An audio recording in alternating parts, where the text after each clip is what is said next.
Hello students, child health nursing subject में हम central nervous system के डिसऑर्डर पढ़ रहे हैं।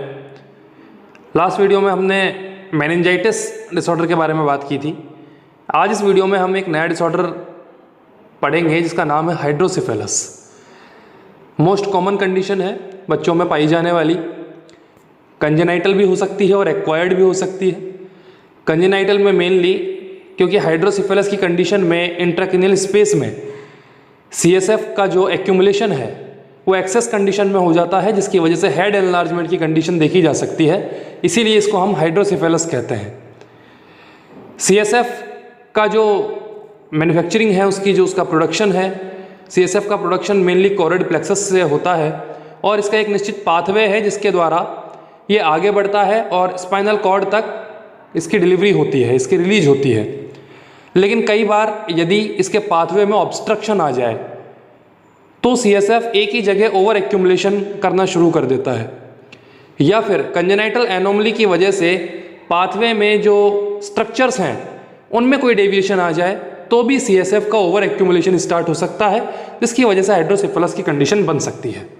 तो आइए देखते हैं हाइड्रोसिफेलस कैसा डिसऑर्डर है और क्या क्या मैनिफेस्टेशंस हैं। Hydrocephalus is the abnormal accumulation of cerebrospinal fluid in the intracranial space. Intracranial space में CSF fluid का abnormally accumulate हो जाना hydrocephalus कहलाता है। It occurs due to imbalance between production और absorption of CSF. Mainly इसके पीछे का जो कारण है वो CSF के प्रोडक्शन और उसके एब्जॉर्प्शन में अनियमितता दिखाई देना है, और due to obstruction of the CSF pathway, या फिर CSF के पाथवे में किसी तरह का ऑब्स्ट्रक्शन हाइड्रोसिफेलस की कंडीशन क्रिएट कर सकता है। It results in the dilatation of the cerebral ventricles and enlargement of head. Mainly इन दोनों कारणों की वजह से सेरेब्रल वेंट्रिकल्स डायलेट हो सकते हैं और हेड का एनलार्जमेंट इसमें देखा जा सकता है। क्योंकि हम बात कर रहे हैं CSF की, तो हमें ये देखना जरूरी है इसमें कि CSF का सर्कुलेशन कैसा होता है, या फिर CSF का जो पाथवे है वो है क्या, जिसमें कि ऑब्स्ट्रक्शन की वजह से हाइड्रोसिफेलस की कंडीशन क्रिएट होती है। तो ये देखते हैं CSF circulation and pathway. CSF is secreted at the choroid plexus within the cerebral ventricles. सेरिब्रम में उपस्थित जो वेंट्रिकल्स हैं, जिन्हें हम लेटरल वेंट्रिकल और थर्ड एंड फोर्थ वेंट्रिकल के नाम से जानते हैं, उसमें उपस्थित कोरोइड प्लेक्सस में CSF सीक्रेट किया जाता है by ultrafiltration and active secretion. ये दोनों प्रोसेस हैं जिसके द्वारा CSF सीक्रेट किया जाता है, अल्ट्रा फिल्ट्रेशन प्रोसेस और active secretion. From the lateral ventricles CSF passes to the third ventricle. जो आपके लेटरल वेंट्रिकल्स हैं, राइट और लेफ्ट वेंट्रिकल, उनसे निकलकर CSF आगे थर्ड वेंट्रिकल की ओर बढ़ता है through the foramina of Monro, जो कि एक फोरामिना के माध्यम से थर्ड वेंट्रिकल में जाता है CSF, जिसे कि हम फोरामिना ऑफ मोनरो कहते हैं। From third ventricle it passes through cerebral aqueduct to the fourth ventricle. Third ventricle से फोर्थ वेंट्रिकल के बीच में उपस्थित सेरिब्रल एक्यूडक्ट, या फिर जिसे एक्यूडक्ट ऑफ सिल्वियस कहते हैं, वहां से थर्ड वेंट्रिकल से होकर CSF फोर्थ वेंट्रिकल में चला जाता है। From fourth ventricle CSF passes to the subarachnoid space through the foramina of Luschka and foramina of मिजेंडी।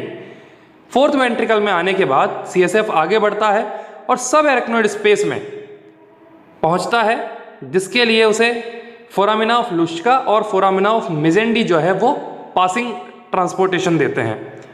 CSF is absorbed via the arachnoid villi into the sinuses, और फिर last में arachnoid Willie जो है उसके द्वारा CSF को absorb कर लिया जाता है और सीधा रिलीज करवाई जाती है साइनसिस में। ये CSF का पाथवे है। About 20 ml of CSF is secreted in an hour. प्रति 1 घंटे में CSF का लगभग 20 ml सीक्रेट होता रहता है एंड 500 ml पर डे, और प्रतिदिन का अगर हम अनुमान लगाएं तो लगभग 500 ml CSF की रिलीज हमेशा होती है। इटियोलॉजिकल फैक्टर्स देखेंगे, क्या क्या कारण हो सकते हैं हाइड्रोसिफेलस की कंडीशन के। हाइड्रोसिफेलस में अकर ड्यू टू कंजेनाइटल और एक्वायर्ड कॉजेज। कंजेनाइटल हो सकते हैं, बच्चे के साथ जन्मजात विसंगति के तौर पर आ सकते हैं, या फिर एक्वायर्ड, जो कि पैदा होने के बाद आफ्टर बर्थ बच्चे में हाइड्रोसिफेलस की कंडीशन क्रिएट हो। सबसे पहले जानेंगे कंजेनाइटल हाइड्रोसेफेलस क्या है, क्या इटियोलॉजिकल फैक्टर्स हैं। सबसे पहला है इसमें इंट्रायूट्राइन इन्फेक्शंस। बच्चे के यूट्रस में होने के दौरान ही अगर मदर को कोई इन्फेक्शन है, जैसे कि रूबेला, टोक्सोप्लाज्मोसिस, साइटोमेगेलोवायरस, ये तीनों पॉजिटिव ऑर्गेनिज्म हैं जो कि इंट्रायूट्राइन कंडीशन में बच्चे को हाइड्रोसेफेलस की कंडीशन से सफ़र करवा सकते हैं। नेक्स्ट इसमें है कंजेनाइटल ब्रेन ट्यूमर। बच्चे को जन्मजात ब्रेन ट्यूमर है जिसकी वजह से ऑब्स्ट्रक्टिंग द CSF फ्लो, जिसकी वजह से CSF का जो फ्लो है वो ऑब्स्ट्रक्ट हो जाता है ट्यूमर की वजह से और हाइड्रोसेफेलस की कंडीशन बनती है। नेक्स्ट इसमें है इंट्राक्रेनियल हेमरेज। इंट्राक्रेनियल हेमरेज की वजह से भी CSF का जो पासेज है वो प्रॉपर नहीं हो पाता और इनअप्रोप्रिएट कंडीशन में एबनॉर्मल एक्यूमुलेशन दिखाई देता है। नेक्स्ट है कंजेनाइटल मालफॉर्मेशन, यानी कि ठीक तरीके से संरचनाओं का ना बनना। एक्विडक्ट स्टेनोसिस, जैसे कि हमने देखा था कि CSF का जो पाथवे है उसमें एक्विडक्ट है। एक्विडक्ट यदि स्टेनोसिस की कंडीशन में, यानी कि वो सिकड़ा हुआ है, नैरोइंग है, तो भी हाइड्रोसेफेलस की कंडीशन बन सकती है। Arnold चियरी malformation and dandy walker anomaly. Arnold चियरी malformation क्या है, देखिए मैंने इसमें नीचे आपको बताया हुआ है। Displacement of brain stem and cerebellum through foramen magnum. Foramen magnum जो संरचना है उसके द्वारा ब्रेन स्टेम और सेरिबेलम को डिस्प्लेस कर दिया जाना, यानी कि अपने स्थान से वो थोड़ा हट जाते हैं, जिसकी वजह से क्या होगा, CSF आगे नहीं बढ़ पाएगा। ये जन्मजात विसंगति के तौर पर स्ट्रक्चरल डिफेक्ट दिखाई दे सकता है। नेक्स्ट है Dandy Walker anomaly. Congenital septum और membrane blocking the outlet of fourth ventricle. Congenital septum और मेम्ब्रेन, यानी कि जन्मजात विसंगति के तौर पर एक सेप्टम या मेम्ब्रेन डेवलप हुई है जो कि फोर्थ वेंट्रिकल की जो आउटलेट है, यानी कि जो उसका बाहरी हिस्सा है, उसको ब्लॉक कर देती है। ब्लॉक कर देगी तो फोर्थ वेंट्रिकल से आगे CSF की पासिंग नहीं हो पाएगी and the condition of hydrocephalus can be appear. आगे देखते हैं, ये था congenital hydrocephalus.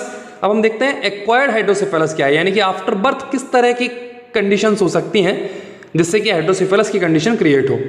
The first acquired condition is inflammation, जिनमें है मेनिंजाइटिस और एंसिफलाइटिस। मेनिंजाइटिस मैं आपको पढ़ा चुका हूँ, मेनिंजीज में इन्फ्लामेशन, और एंसिफलाइटिस का मतलब है स्वेलिंग इन द ब्रेन। ये सब जो कंडीशंस हैं इनकी वजह से हाइड्रोसेफेलस एक्वायर्ड कंडीशन में कॉज हो सकता है। नेक्स्ट है ट्रॉमा, किसी तरह की चोट, जैसे कि बर्थ इंजरी हो बच्चे को, किसी भी तरह से हेड इंजरी बच्चे को हो, या फिर इंट्राक्रीनियल हेमरेज। ये तीनों कारण ट्रॉमा की कंडीशन में आ सकते हैं और हाइड्रोसेफेलस कॉज कर सकते हैं। नेक्स्ट इसमें नियोप्लाज्म। नियोप्लाज्म मतलब मेनली ट्यूमर, जिसमें है ट्यूबरकुलोमा, सबड्यूरल हेमाटोमा और ग्लियोमस। इनको मैंने नीचे दर्शाया हुआ है, देखिए।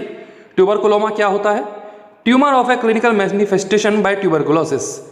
ट्यूबरकुलोसिस इन्फेक्शन की वजह से ब्रेन में ट्यूमर की कंडीशन क्रिएट होना, इसे हम ट्यूबरकुलोमा की कंडीशन कहते हैं, जिसकी वजह से CSF का पाथवे जो है वो ऑब्स्ट्रक्ट हो सकता है। नेक्स्ट है इसमें subdural haematoma, collection of blood below the inner layer of the dura and arachnoid membrane.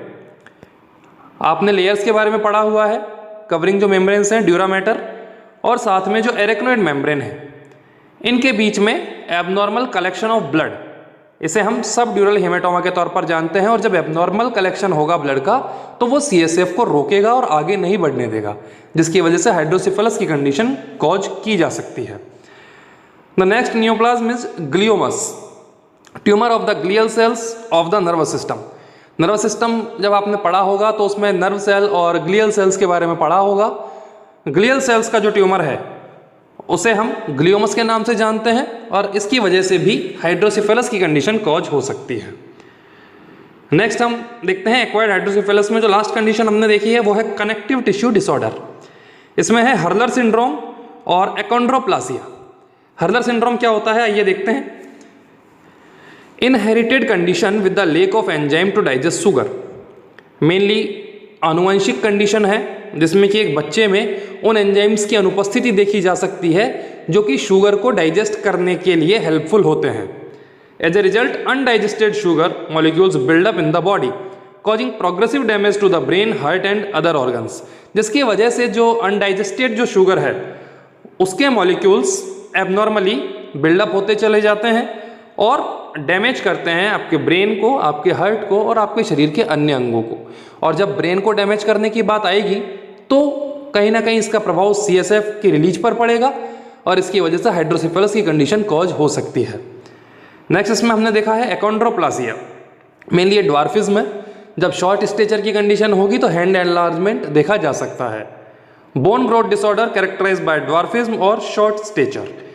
एक बच्चा जिसकी शारीरिक संरचना बहुत छोटी है, शॉर्ट स्टेचर रखता है, स्केलेटल और मस्कुलर जो सिस्टम है उसके दोनों ही स्ट्रक्चरली शॉर्ट स्टेचर में है, तो ये बोन ग्रोथ का डिसऑर्डर है। मेनली इसमें बौनापन देखा जाता है बच्चों में और इसकी वजह से भी हाइड्रोसेफेलस की कंडीशन कॉज हो सकती है। इस वीडियो में हमने हाइड्रोसेफेलस के बारे में जाना, डिफाइन किया हाइड्रोसेफेलस है क्या, फिर हमने बात की CSF के सर्कुलेशन और उसके पाथवे की कि किस तरह से CSF की रिलीज होती है और उसका पाथवे क्या है। उसके बाद हमने जाना कि कौन कौन से कारण हैं जिसकी वजह से हाइड्रोसेफेलस की कंडीशन कॉज होती है। उसमें हमने देखा कि जन्मजात विसंगतियां भी हो सकती हैं और एक्वायर्ड कंडीशन भी हो सकती है। आज के वीडियो में इतना ही। नेक्स्ट वीडियो में हाइड्रोसेफेलस के बारे में आगे की बात करेंगे। तब तक के लिए थैंक्स।